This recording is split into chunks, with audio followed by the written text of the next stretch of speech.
Okay. Thank you. Hello, ladies and gentlemen, and only ladies and gentlemen it is and shall always be. I am an 18-year-old high school student and wanted to take this time to bring to your attention the current issue with biological men claiming they are women and in turn truly believing that they are entitled to use women's spaces.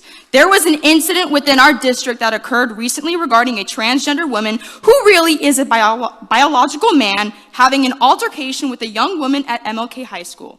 It was infuriating when I had seen the video on social media, but what was detrimental to this is the fact that this man is and has been using the women's restroom and locker room.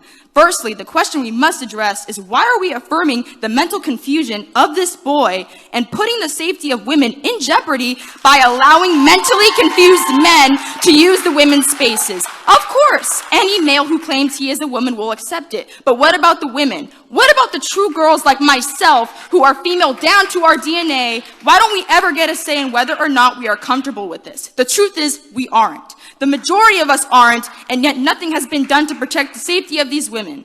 I will conclude with this. It all starts with you. You are in charge of the safety of us women and the kids of our parents. So please do something about it. Thank you.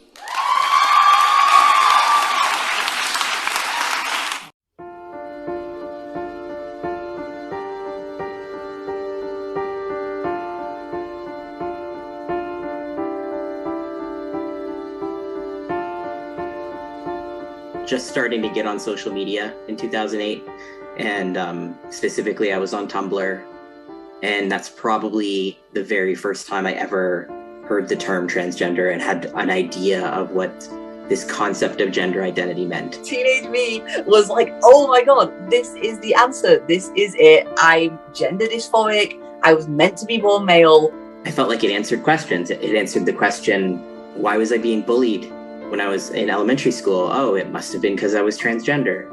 I didn't like being a woman. I didn't like being perceived as a woman. I absolutely despised my body. I found it very difficult to relate to other men because they're all, they're all into drinking, they're all into fighting. This is all part of gender dysphoria.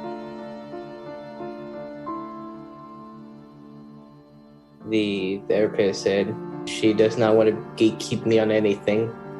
And she had my letter to transition right away after my first session with her.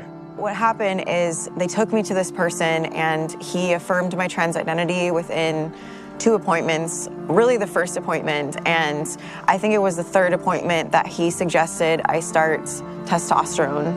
I never had a formal diagnosis. I was never diagnosed with gender dysphoria formally. I was never given exploitative therapy. There was no discussion.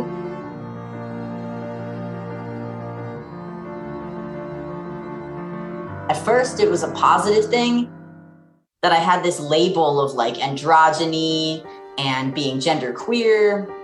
When I first started the cross-sex hormones and the depression was still there, I thought it's because I haven't transitioned enough, so I'll get the surgery. And then I got the double mastectomy and the depression and self-hatred was still there.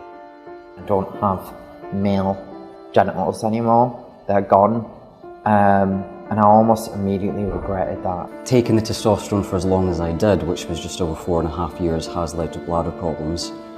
And obviously the surgery is irreversible, so I'm almost completely numb on my chest area. I started to have heart palpitations that were happening almost daily. I also felt nauseous and sick to my stomach a lot of the time, which wasn't normal for me.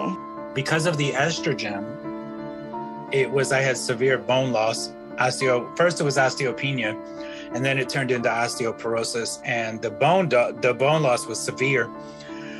So severe I was hunched over, couldn't stand up straight, walking with a walker. The testosterone really worsened my mental health.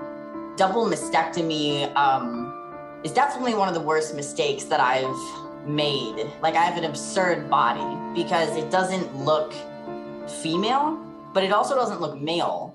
It was the hysterectomy that was the worst thing that I had done. As a 22-year-old, I didn't have all of the pieces of my life together at that time.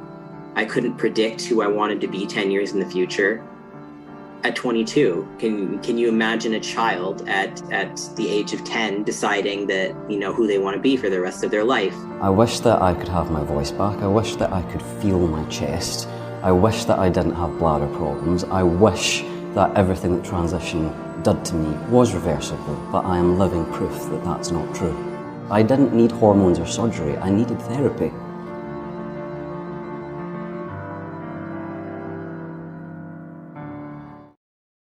Everyone that knew me, they would have argued with anybody that Paige was content and secure and happy and just being the person she was meant to be.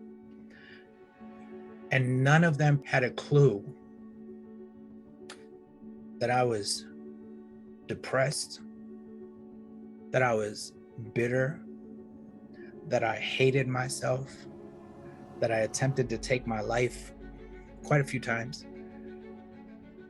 Even the young queens that looked up to me, that would come and stay at my apartment, they didn't know that.